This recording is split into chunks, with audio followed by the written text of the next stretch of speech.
అందరికీ నమస్తే. అందరు మంచిగున్నారా? ఈశ్వరప్ప హోమియో క్లినిక్ సమర్పించు ధూమ్ధామ్ ముచ్చట powered by doctor Agarwal Sai hospital. ముచ్చట్లు షురూ చేద్దాం.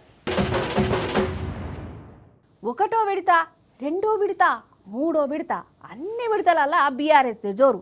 గులాబీ పార్టీకి పాలజనం జేజేలు చెప్పిరు. ఎక్కువ బీఆర్ఎస్ మద్దతుతో నిలబడ్డ అభ్యర్థులే గెలిచిరు. ఊరు వాడ గులాబీ జాతరనే నడుస్తాంది. అగో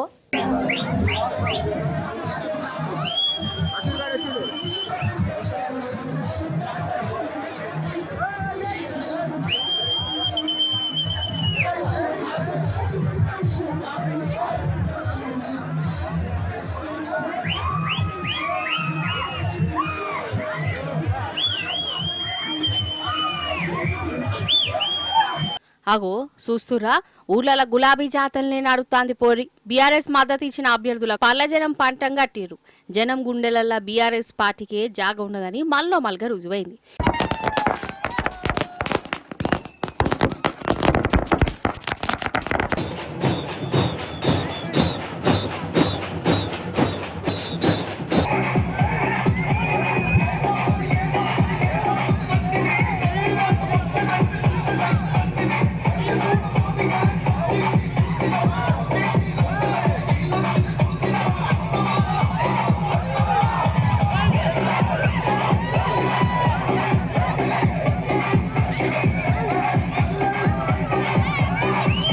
ఈ జిల్లా ఆ జిల్లా అని కాదు, అన్ని జిల్లాలలో బీఆర్ఎస్ అభ్యర్థులు ధూమ్ధామ్ చేసిరు. రేవంత్ సార్ 2 ఏళ్ల పాలనకు ఓ దండం అనుకుంటా షేయి పార్టీని ఊరవుతున్న దాకా తరిమి కొట్టిరుల్లా.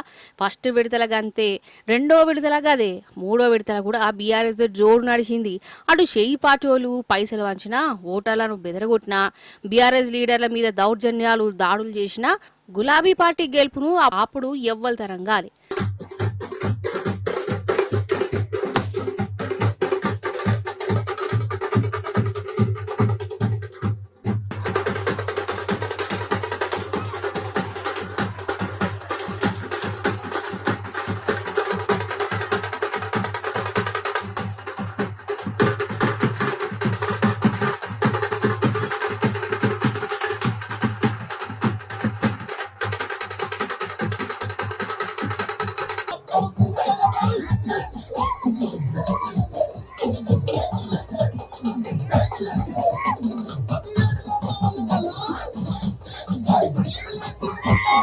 అంతెందుకోలా, మంత్రులు ఎమ్మెల్యేల సొంత ఊర్లనే షేయి పార్టీ ఓడిపోయింది.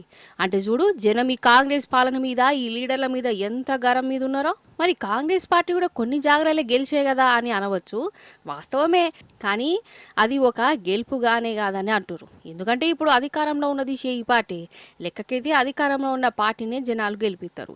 ఊరికి నిధులు గిట్లా బాగా వస్తాయని. కానీ ఈ తాప గట్లగాలే, నిధులు వచ్చినా రాకున్నా ఈ షేయి పార్టీకి బుద్ధి చెప్పుడే కావాలి అన్నట్టు చేసిరోల్లా. నిజంగా మన సర్కార్కు కర్రుగాల్చి వాత పెట్టినట్టే చేసినని అంటుర్రు.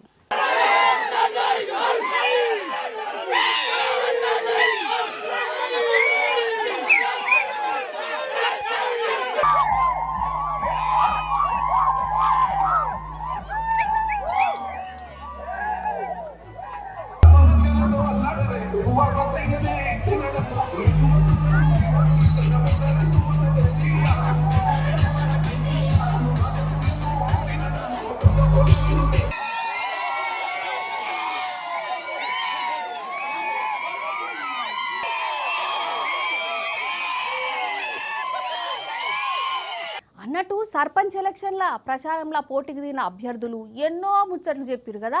నన్ను సర్పంచ్గా చేస్తే ఇట్లా చేస్తా, గట్ల చేస్తా, ఊరి రాతనే మారుతా, కొండ మీద కోతిని తెత్తా, ఊర్లో ఉన్న కోతులను అవతలకు పంపుతా అని మస్తు ప్రచారాలు చేశారు. అయితే గెలిచినాక కథ ఎట్లుండో మీకు కూడా ఎక్కై ఉండాలి. కానీ బీఆర్ఎస్ పార్టీ అభ్యర్థులు మాత్రం గట్ల కాదులా. ప్రచారంలా ఏదైతే చెప్పిర్రో గెలిచిన తెల్లారి సందే పని చురు చేసిరు. చూడురి మీరే. ఆగోగో, కోతులు చూడు ఎట్లురుకుతున్నాయో. ఆ వాటిని మత్మిర్చి ఇక ఊళ్ళకెళ్ళి జాగదోలిరు.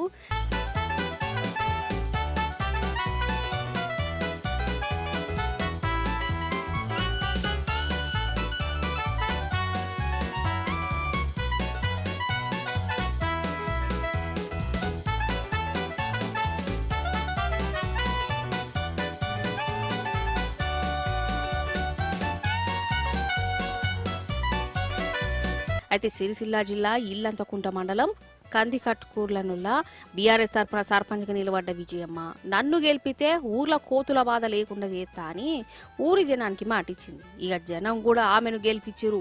సర్పంచ్ గానే అయింది. అయితే సర్పంచ్ అయిన 2 రోజే ఇచ్చిన మాట తీర్చే పని పెట్టుకున్నదోలా విజయమ్మ. ఊరికిచ్చిన మాట ప్రకారం ఇక కోతుల బాధ లేకుండా చేసింది. సూర్యాపేట జిల్లా నుంచి కోతులను ఉపాయంతోని తోలుకపోయేటోళ్లను పట్టుకొచ్చి వాళ్ళతోని కోతులను పట్టించి అడవుల దిక్కు పంపింది. 2 వద్దులనే 113 కోతులను పట్టుకున్నారు వీళ్ళు. 113 కోతులు ఈ ఒక్క ఊర్లోనే ఉన్నాయంటే పాపం ఈ ఊరి జనాలు వీటితోని ఎంత అవస్థ పడుతురు కావచ్చు, ఎంత తన్నాడిండు కావచ్చు కదా. అందుకే ఈ కోతులు సర్పంచ్ అభ్యర్థిగా ఎవరిని గెలిపియాలో డిసైడ్ చేసినాయి. ఇక గెలిచిన విజయమనే కోతులను ఊర్లో లేకుండా చేస్తాంది. శభాష్ అనూరి మరి.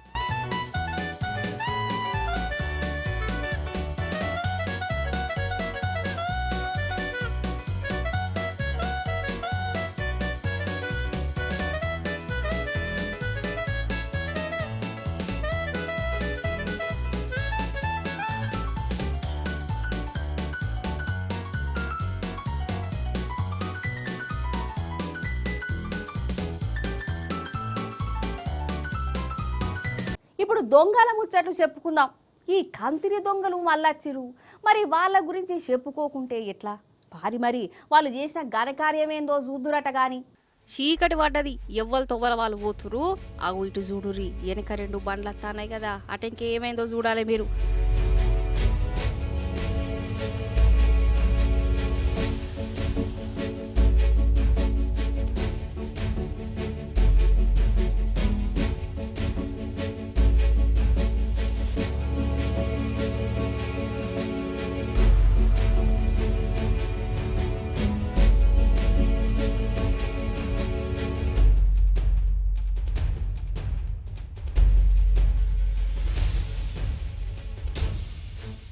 భోజని వీళ్ళేం మనుషులు అసలు. పాపం ఆడోళ్ళను ఆగబట్టి మరి దొంగతనం చేద్దామని చూసిరు. కానీ ఈ అక్కలు ధైర్యవంతులేనోళ్ళ మరలబడ్డరు. కానీ ఈ దొంగోడు చూడు పెద్ద తలవారు బయటికి తీసి బెదిరిస్తాండు కదా, వాని చేతులు ఇరిగిపోను. అయినా కానీ ఈ అక్కలు మాత్రం అస్సలు వెనకకు తగ్గలే, ఆడికెళ్ళి పారిపోవాలి. వేరే వేరేటోళ్ళు అయితే ఆ దొంగలు అడిగినవి వాళ్ళ చేతిలో పెట్టి ఆడికెళ్ళి ఉరికెట్టోళ్ళు. కానీ వీళ్ళు గట్ల చేయలే, ఎదురు తిరిగిరు. ఇక వీళ్ళ ధైర్యానికి గా దొంగలు కూడా గజ్జుమన్నారు, అట్నుంచి అటే పారిపోయారు. నిజంగా ఈ అక్కలను మెచ్చుకోవాల్సిందే కదా. వీళ్ళ ధైర్యాన్ని ఎంత తారీఫ్ చేసినా తక్కువనే పోరి కదా.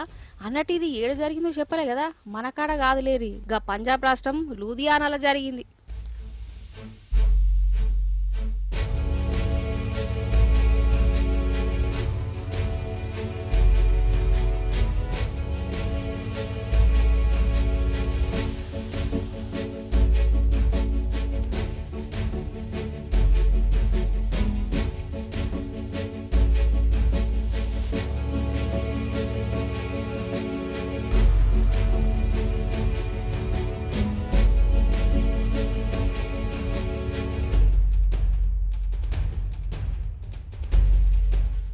అవుగాని అపార్ట్మెంట్లల్లో షాపింగ్ మాల్లలో లిఫ్టులు ఉంటాయి కదా, లిఫ్టులు ఆగలిసే గాచారం మంచిగా లేక లిఫ్ట్ నడిమిట్లే ఆగిపోతాయి. ఎట్లుంటుంది వల్ల పానం గజ్జుమంటది.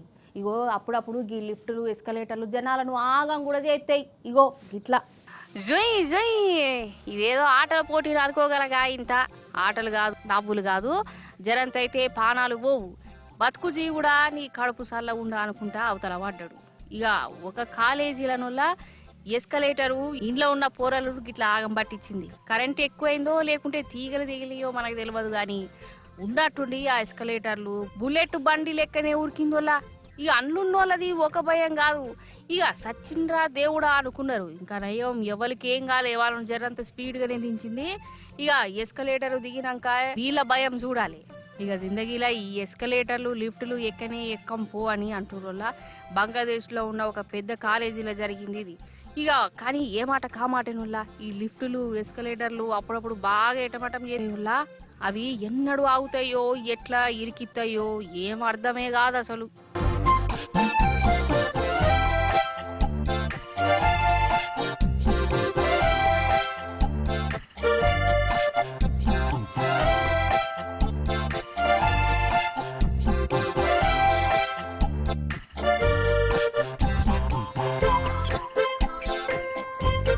చూసిరు కదా గిది ఇవాల్టి ముచ్చట్లు మళ్ళొచ్చే పారి మంచి మంచి ముచ్చట్లు పట్టుకనత్తా ఉంటా మరి.